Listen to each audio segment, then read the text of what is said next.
There's no such thing, unfortunately, more of fact. And so Mr. Trump's tweet amongst a certain crowd, a large part of the population, are truth. What? What?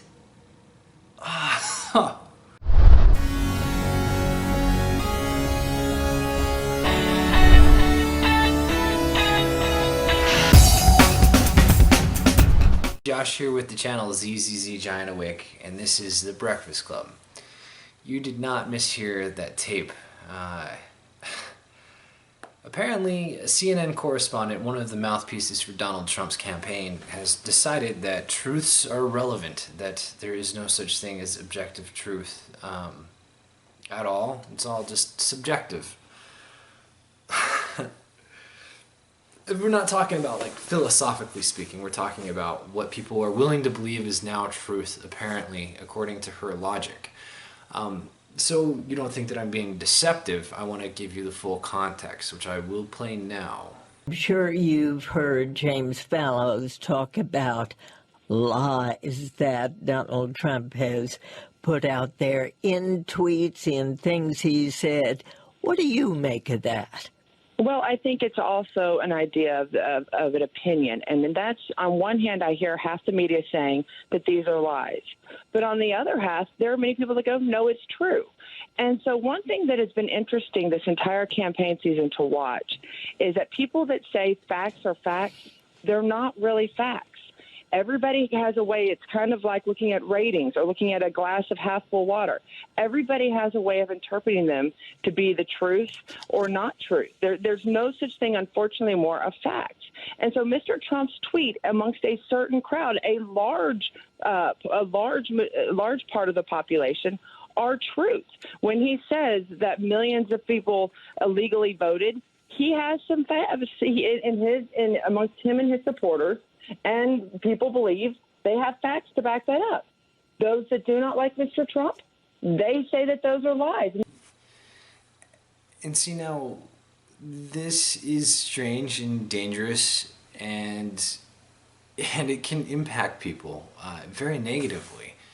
I mean, that means that people who buy into her reasoning can think that people can believe that global warming could indeed be a hoax perpetrated by the Chinese and not at the same time. This odd duality between multiple things being true. And it's like the cognitive dissonance doesn't even matter anymore. Like, that's the thing that's supposed to keep you in line with these things, is that there should be cognitive dissonance keeping you in check. But fuck cognitive dissonance, right? And like, it's not just her. People don't care to fact check. The news stories, both on the far left and the far right, were unbelievable this voting cycle. I would read stories about how Bernie was gonna storm the election and how he was gonna take back the Democratic election at the National Convention, and it's like, no, stop it. Stop posting these. This is not true at all. And people would get frustrated when I would argue with them about that indeed at some point the election is over, and that point was well before California cast their votes. There was just no way that Bernie Sanders was going to be the nominee. And now reality is set in that Donald Trump is going to be our president. He's our president-elect, unless something unprecedented happens between now and February. He will be our president, and we need to accept that. We also need to help others understand that facts are not subjective, that facts are facts, and that the correlation of facts with reality is what grounds us to being able to do anything like have electricity or edit a video. When I hit split on my video editor, I have good reason to believe that it's going to cause it to split, because the fact is that that's the way that program was designed.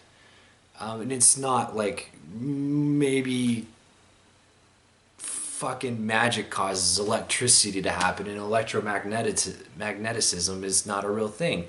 And what was weird is I actually got in an argument with a friend recently that says who said that facts are irrelevant, and he's on the left, and he wants to have some say in the political arena. And he's saying that you got to present people a noble lie. And in my mind, and correct me if I'm wrong in the comment section, but in my mind, the way to win an argument is to state the facts and emphasize the value of understanding the truth of those facts and then conforming your beliefs to those things, not to win an argument, to reach out to the people where they're at with lies that they want to hear, so that way you can bring them back into doing what you need them to do in order to achieve the most good. I don't think that's the correct way to go about arguing or trying to get stuff done. Like, that doesn't make sense to me. And I mean, it makes sense, like, cognitively. Like, I've read, anybody who's familiar with Plato understands what the noble lie is that you tell a lie in order to get people to do what is going to cause them to be happy in the long run. But because we're foolish and stupid and we don't even know what we want, which is true to a degree, but the degree that it's true is that, hey, you tell people what they are, you help them understand their conditions, and then once they understand the condition, they can deal with reality on reality's terms and then fit their happiness to fit that mold. Like, there doesn't have to be an afterlife for someone to be happy, despite what Plato believed.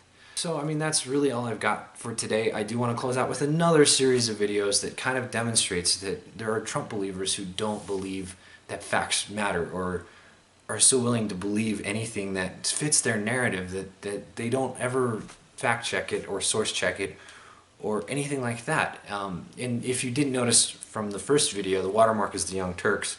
I'm using footage from their videos because I think that this is important for you to see and not just for me to describe. So I guess thanks to the Young Turks for the footage, who stole it from somewhere else. Yeah, just understand that this is a conversation had between a CNN anchor and some Trump supporters. And they're defending the idea that Trump, or that President Obama, encouraged illegal immigrants to vote illegally. But thank you guys for watching. Please leave a comment in the comment section below. I'm up really late doing this because it's finals week, so I would appreciate a thumbs up as well. And until next time, take care, guys. Voting is a privilege in this country, and you need to be legal, not like California where 3 million illegals voted. Let's talk about that. I'm glad I brought that up, Allison. Me too, Paula. So where are you getting your information? From the media. Where else Which would we media? get? Some of it was CNN, I believe. and CNN said that 3 million illegal people voted Well, in it was coming California? all across the media. All across. Well, CNN didn't do it, then they were being smart this time. Do you think that 3 million illegal people I voted? believe in California that there were illegals that voted. How many? I don't. To tell you the truth, nobody really knows that number. But do you think 3 dozen or do you think 3 million? I think there was a good amount because the president told people that they could vote, and it happened in Nashua. We caught some people that they went into Nashua and they said, the president said I can vote. I'm here illegally. Did you hear President Obama say that illegal people could vote? Yes, Yes, I did. On I what? heard it this morning. I actually, Yes, I did hear it. Tell me, where? you can find it. Google it. You can find it on Facebook. All right, hold on. See where it came from, and it's Fox Business Network deceptively edited a clip of Barack Obama to argue that the president encouraged illegal immigrants to vote when in fact he had said nothing of the sort when you go back to the transcript. You, as you sit here today, think that millions of illegal people voted in this country. In the millions of people. California allows it. They do not allow illegal. You mean voter fraud? California allows. I believe there is voter fraud in this country.